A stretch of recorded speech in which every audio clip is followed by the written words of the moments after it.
இப்போ நான் காஞ்சிபுரம் இட்லி செய்ய போகிறது எப்படின்னு காமிக்க போகிறேன். அதுக்கு முதல் நாள் இரவே இட்லி மாவு தயார் பண்ணணும். இந்த டம்ளரில் 1 டம்ளர் இட்லி அரிசி எடுத்து வச்சுருங்க, புழுங்கல் அரிசி. 1 டம்ளர் பச்சை அரிசி. இதில் அரை டம்ளர் உளுத்தம்பருப்பு வச்சுருக்கேன். 1 ஸ்பூன் வெந்தயம்.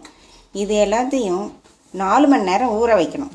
உளுந்தையும் வெந்தயத்தையும் தனியாக ஊற வைக்கணும். இது ரெண்டையும் ஒன்றா ஊற வைக்கணும்.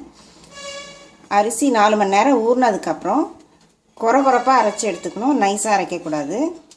இதையும் தனியாக ஊற வச்சு அரைச்சி ரெண்டுத்தையும் ஒன்றா கலந்து உப்பு போட்டு கரைச்சி 8 மணி நேரம் புளிக்கணும். புளித்ததுக்கப்புறம் அடுத்த நாள் காத்தால் டம்ளரில் இட்லி ஊற்றணும். இப்போ மாவு தயார் பண்ணி வச்சுருக்கேன். உப்பு போட்டு கரைச்சி வச்சுருக்கேன். இது 8 மணி நேரம் புளிக்கட்டும். அதுக்கப்புறம் இட்லி ஊற்றலாம்.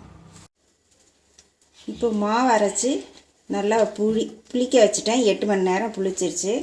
இப்போது எப்படி இட்லி ஊற்றுறதுன்னு பார்க்குறேன். முதல்ல மிளகு ஜீரகம், அரை ஸ்பூன் மிளகு, அரை ஸ்பூன் ஜீரகம் எடுத்திருக்கேன். இதை லேசாக நெய்யில் வறுத்து எடுத்துக்கலாம்.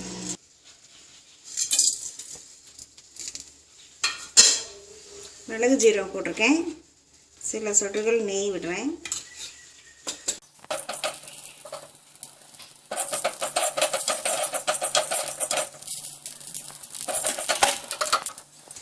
இப்போ இதை 1-2 பொடிச்சுக்கலாம்.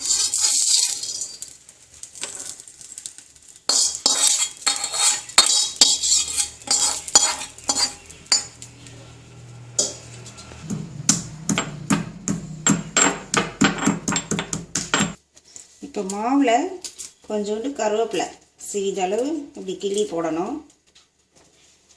இந்த பொடிச்ச மிளகு ஜீரகத்தை போடணும்.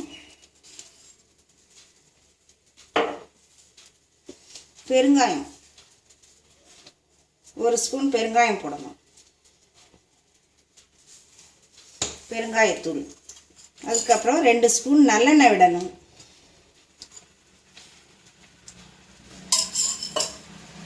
ஒரு 2 ஸ்பூன் நெய் விடணும்.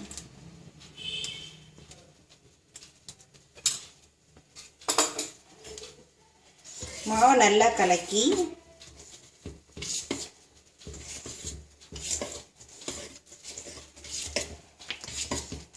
டம்ளரில் நல்லெண்ணெய் தடவி வச்சுருக்கேன். இந்த டம்ளரில் மாவை ஊற்றி இட்லி பானையில் வேக வைக்கணும்.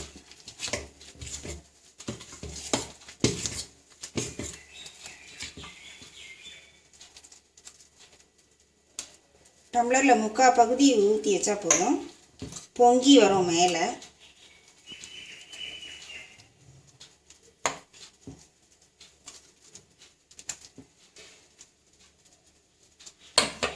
இந்த மாதிரி சின்ன கிண்ணங்கள்லையும் ஊற்றி வச்சுக்கலாம்.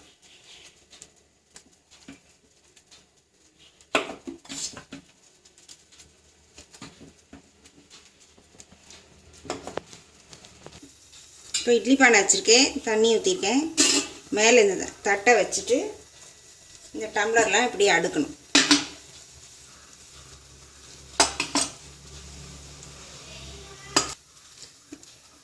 டம்ளர்லாம் எடுத்து அடுக்கி வச்சுட்டேன். இப்போ மூடி வைக்கிறேன். நல்லா ஒரு 10 நிமிஷம் வேகணும் இட்லி. இட்லி வெந்துருச்சான்னு பார்க்கலாம். 10-15 நிமிஷம் ஆனோடனே ஒரு கத்தியோ ஸ்பூனோ எடுத்து இப்படி விட்டு பார்த்தா ஒட்டாமல் வரும். இப்போ இட்லி வெந்துருச்சு. அடுப்பை அணைச்சிடலாம். ஒரு 2 நிமிஷம் ஆற விட்டுட்டு டம்ளர்லேருந்து இட்லி எடுப்போம். இப்போ இட்லி ஆறிடுச்சு. இந்த மாதிரி எடுக்கலாம். ஒரு கரண்டி ஒரு கத்தியை வச்சு இப்படி சைடில் இந்த மாதிரி எடுக்கணும்.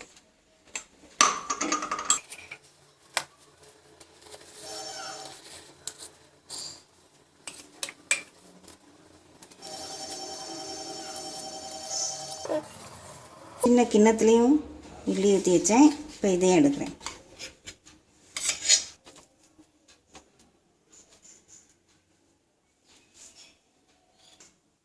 காஞ்சிபுரம் இட்லி ரெடி.